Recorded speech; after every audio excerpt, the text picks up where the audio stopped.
আপনাদের সামনে বক্তব্য রাখবেন প্রয়াস করছে তার প্রতিবাদের জন্য আমরা ভারতে যাই ডাক্তারি চিকিৎসা লাগে, তাহলে আমাদের কাজটা যদি রাখা হয় তাহলে ওই মেডিকেল গত 2রা মার্চ 2026 তারিখে কয়েকটি জাতীয় ও স্থানীয় সংবাদপত্রে আমাকে এবং রাজশাহী মেডিকেল বিশ্ববিদ্যালয় প্রশাসনকে জড়িয়ে প্রকল্পের 9% ঘুষ চাওয়ার অভিযোগ সংক্রান্ত যে সংবাদটি পরিবেশন করা হয়েছে তা কেবল ভিত্তিহীন নয়, বরং এটি একটি সুসংগঠিত অপরাধী চক্রের চরিত্র হরণের অপচেষ্টা।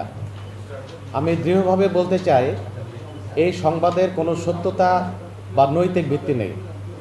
আপনারা যদি সংবাদটি গভীরভাবে পর্যবেক্ষণ করেন তবে দেখবেন অভিযোগকারী প্রতিষ্ঠান হিসাবে জেনিত কর্পোরেশন এবং তাবাসসুম এন্টারপ্রাইজের নাম উল্লেখ করা হয়েছে, কিন্তু পরম বিস্ময়ের বিষয় হলো এ দুটি প্রতিষ্ঠান অদ্যাবধি রাজশাহী মেডিকেল বিশ্ববিদ্যালয়ের কোনো প্রকল্পের দরপত্র বা টেন্ডার প্রক্রিয়ায় অংশগ্রহণই করেনি।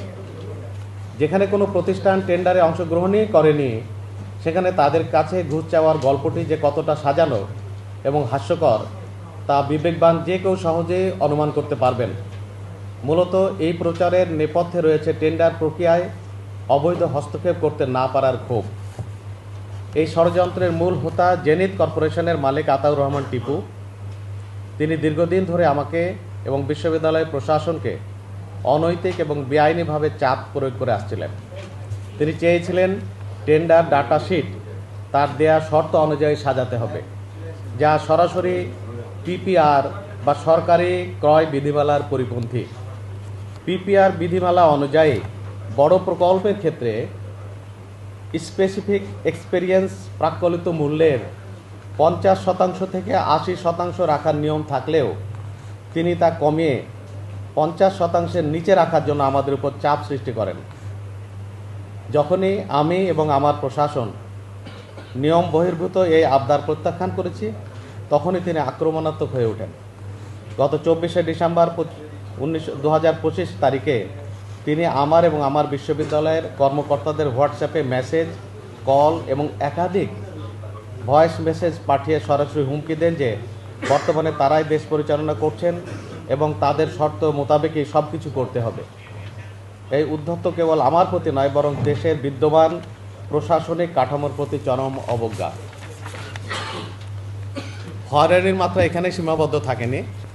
আতাউর রহমান টিপু এবং তার সহযোগীরা আমাকে সহ বিশ্ববিদ্যালয়ের পরিকল্পনা ও উন্নয়ন পরিচালক, সেকশন অফিসার এবং প্রশাসনিক কর্মকর্তাদের নিয়মিতভাবে ভয়ভীতি দেখে আসছেন।